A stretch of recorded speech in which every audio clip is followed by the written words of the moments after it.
how you guys doing? This is Dre, aka DR3 from DR3 Art and Iron Scroll Studios. Just going over part 3 of the character design video that I've been working on. And I've actually put up 1 and 2. I'll leave a link in the post, so if you guys haven't checked it out, go check it out. But I'm actually doing commentary over this one just to do something a little different off of some advice and tips that I've got from people online and on Facebook, as far as moving forward to kind of make maybe the videos a little bit more engaging, a little bit more entertaining and informative. So what I'm going to do right now is just go through the process of how I work. And as you can see right now, what I'm doing is, once I got the base together for the face and the body and had the whole figure, I had to figure out, okay, well, we got to put some clothes on her. So basically right now that's what's going on.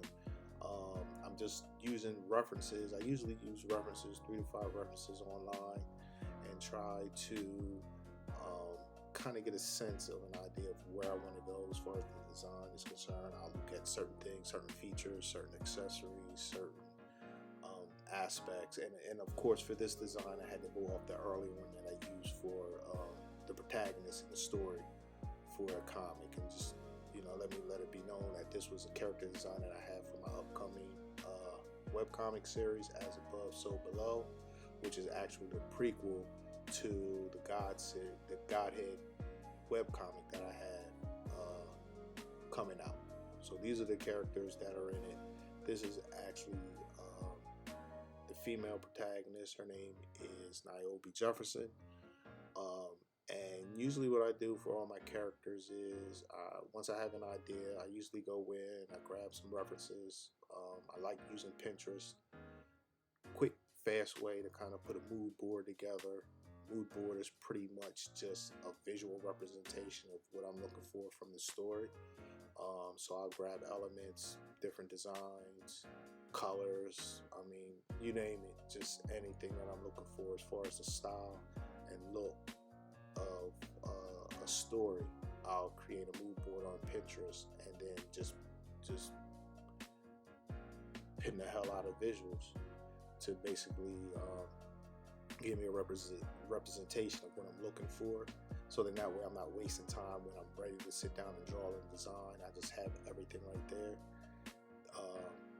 Then just like what you see now, I usually just iterate just over and over again. I usually just sketch. You can tell when I get frustrated because I just basically sketch over a certain part over and over again.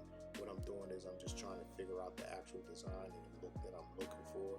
Sometimes I get it, sometimes I don't. So I just move on to a different part of the design and then just come back later until I can figure it out. But of course, sometimes you just gotta push through and do what you gotta do, depending on how far you are in your design. But yeah, designing and drawing are 2 different things. Because usually what I do in the morning is I usually try to practice my drawing. So that means like figure studies, anatomy, form, things like that. I try to get that in the morning, first thing in the morning, because I know that if I don't, then the way my day goes, I won't get to it. But I try to do that type drawing to really focus on the aspect of the and really trying to hone in and strengthen the craft of drawing. I mean, I think one of the keys for me is just iteration, and digital work just makes it a whole hell of a lot easier, where I can just go in and just not be afraid to make mistakes. I think that's one of the things, as far as artists are concerned. It's like you want things to be perfect and you don't want to make a mistake. I think now in the digital age, that should be nothing you have to worry about at all. In the end, it's all about results. It's all about, what you get in the end and how it looks in the end. And if you're pleased with it, then it works. So it's like, I know a lot of us, I even see online, people who are kind of hesitant and don't feel a certain way about their artwork. But working digitally, if you work digitally, it's like you shouldn't be scared at all. I mean, it's like experimentation heaven. It's like you can try out anything, and then, you're not held to anything. Because just as quick as you create it, you can just get rid of it, destroy it, and then just come back and then create create something else. So it should be fun.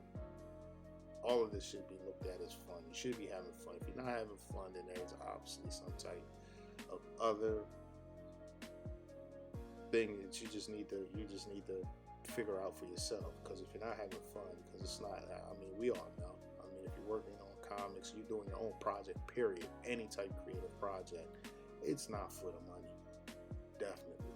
In the end, you hope it's for the money. You know what I mean? And you should work as far as that's concerned, because you never know. Because I always felt like, and I was always taught that, you know, there's no such thing as luck. It's when preparation meets opportunity. So that means you got to be ready. So that means you got to be on point. That means you just got to be on your game every day and working on what you need to work on. You know what I mean? And that's where the love comes in. You know what I mean? The money's not going to come in. You know what I mean? The love has to come first. So, you know, definitely, you know what I mean? Think about that. And let me get back on track as far as this drawing is concerned. And like what I was saying before, for me, it's an iteration, just going over and over again. It'll be scratchy, it'll be nasty, it'll be ugly. You guys might see it in the first parts of my videos, where you can just tell I'm just like, what the hell is going on? I don't know what's going on. This isn't looking right. But I just keep going. I just keep trying to plow through it. Like, I'll figure it out. You know what I mean? Like, I'm the type of person where I started it, I gotta finish it. You know what I mean? If I'm not having faith in me doing it, finishing it, then I'm not gonna start it. You know what I mean? And that was something that I had to get out of, because I had to start. But I knew, because I know that once I start, that's it, it's a wrap. You know what I mean? Like, I'm going to get it done. You know what I mean?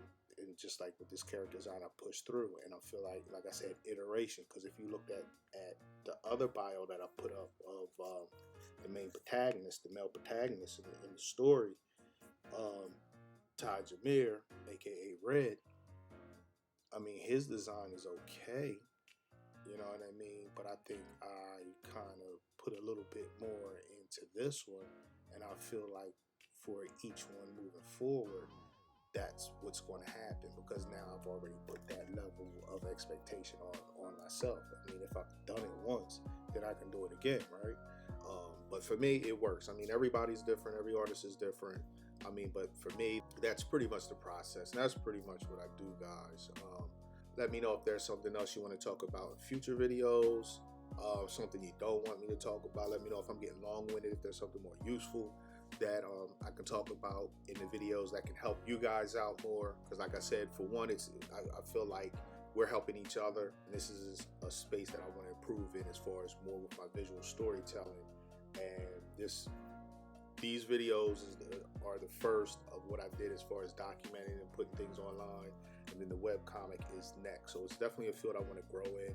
And I just want to share what I'm doing with others who have that same type of enthusiasm that I do as far as visual storytelling, and with comics, graphic novels. But yeah, so that's pretty much my process. Let me know what you guys think. Appreciate you taking out the time and listening. If you guys want to get updates on the comic, the official launch, when it's coming out, I'll leave a link below so you can sign up. Until next time, thanks.